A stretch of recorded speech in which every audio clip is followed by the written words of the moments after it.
President Trump taking a hard stance against MS-13, tweeting earlier, quote, "Together we are going to restore safety to our streets and peace to our communities, and we're going to destroy the vile criminal cartel, MS-13, and many other gangs."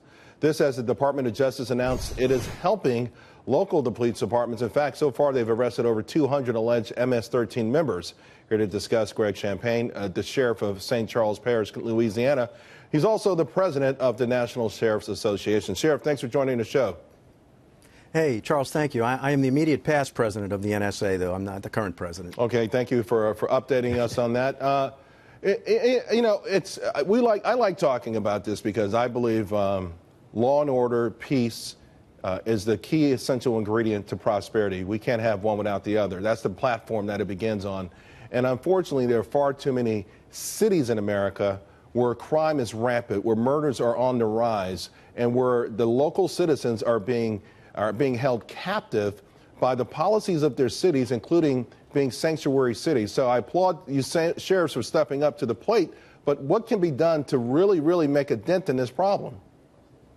Well, I think what happened the other day is a great start. I was fortunate enough to be on the very first conference call with local law enforcement by Attorney General Sessions the day he was actually sworn in. And one of the things he raised was that he really wanted to go after MS-13, which is obviously known to law enforcement as the most violent gang, not only in the United States, but in North America. And he held true to that promise, but I also want to add that ICE, the Department of Homeland Security, also played a key role in this operation along with state and local law enforcement. So sheriffs around the country are ecstatic at this big step, and citizens should be too, because every MS gang member that's taken out of this country makes our streets a little bit safer. What about the fact that the more recent roundup of illegals for deportation, a large percentage of them came here as unoccupied minors? I believe, yes. Go ahead, I'm sorry. What does that mean for our policy? Well, it's unfortunate because while there may be some very deserving minors who have come in, 64 of the 214 that were rounded up as being active members of MS-13 fall under the DACA category. So that is concerning, and it's been concerning for many of us for quite some time. It's just that we have to keep working on this. MS-13, if you've seen some of the horrific incidents, they do some really bad things. In New York last year, we had some very violent acts committed. That's part of their mystique. So whatever we can do to eradicate every MS-13 gang member needs to be done. And they're primarily in the major cities, but we find them even out in suburban areas such as St. Charles Parish, where I'm the sheriff.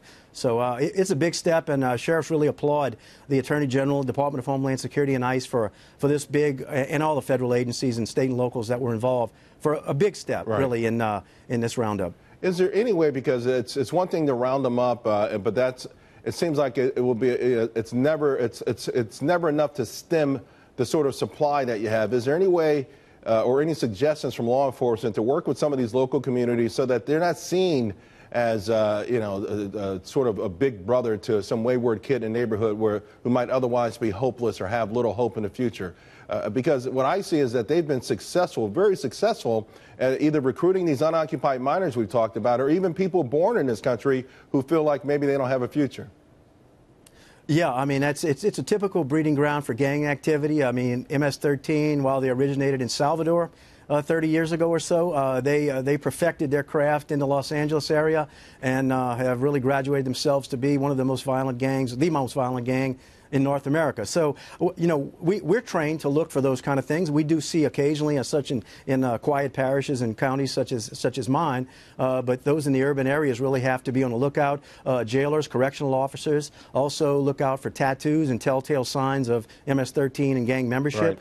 Right. So there is a concerted effort among state and local law enforcement around the country to be on the lookout, and we urge citizens to do the same if they have information to contact. Sure. Contact their state and local law enforcement, their local sheriff. I've read where some of their tactics mirror things that even ISIS have done, so we know that they're horrific and they will stop at nothing. That's why we appreciate your service and all the success you've had. Thanks a lot for joining us tonight, sir.